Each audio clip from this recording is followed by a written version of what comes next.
Samantala, matapos makuha si Marcus Smart mula sa buyout ng Washington Wizards, hindi pa rin tapos ang Los Angeles Lakers sa pagbuo ng kanilang backcourt. Ayon sa ulat ni Jackson Stone ng Clutch Points, nananatiling aktibo ang Lakers sa paghahanap ng karagdagang talento sa guard position.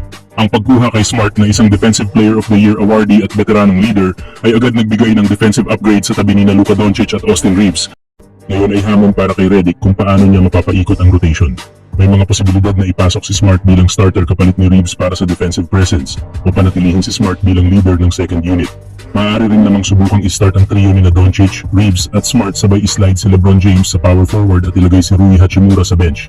Ano man ang piliin, malinaw na mas balanse na ngayon ang roster ng Lakers. Ang team-friendly deal ni Smart ay nagpapagaan din sa pangamba tungkol sa kanyang injury history. Kung sakaling matuloy ang pagkuha kay Brogdon, lalo pang lalalim ang bench at magiging mas versatile ang rotations ng Lakers para sa darating na season.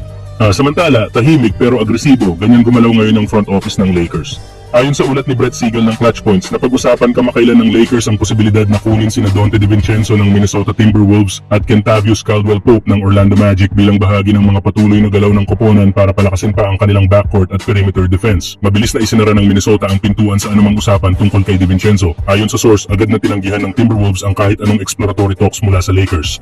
Si DiVincenzo, na naging bahagi ng Minnesota simula pa noong nakaraang season, ay isa sa mga importanteng piyesa ng rotation ni Coach Chris Finch at hindi nila planong bitawan, lalo pat malaking tulong ito sa depensa at 3-point shooting ng koponan.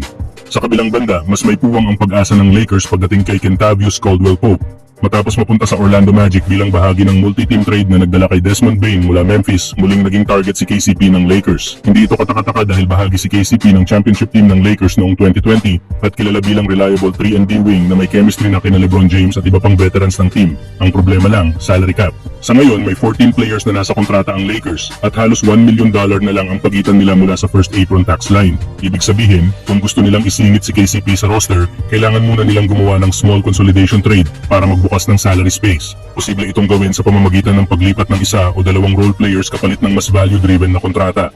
Sa ilalim ni Coach JJ Redick, mas pinahahalagahan ng spacing, off-ball movement at perimeter defense, mga aspeto na parehong kayang ibigay ni KCP. Kung maisa sa katuparan ng trade, tiyak na madaragdagan ng firepower at championship experience ang second unit ng Lakers. Kayo mga idol, sang-ayon ba kayo na dapat ibalik ng Lakers si KCP or dapat ba silang maghanap ng ibang 3-and-D wing na mas bata at mas mura yung kontrata?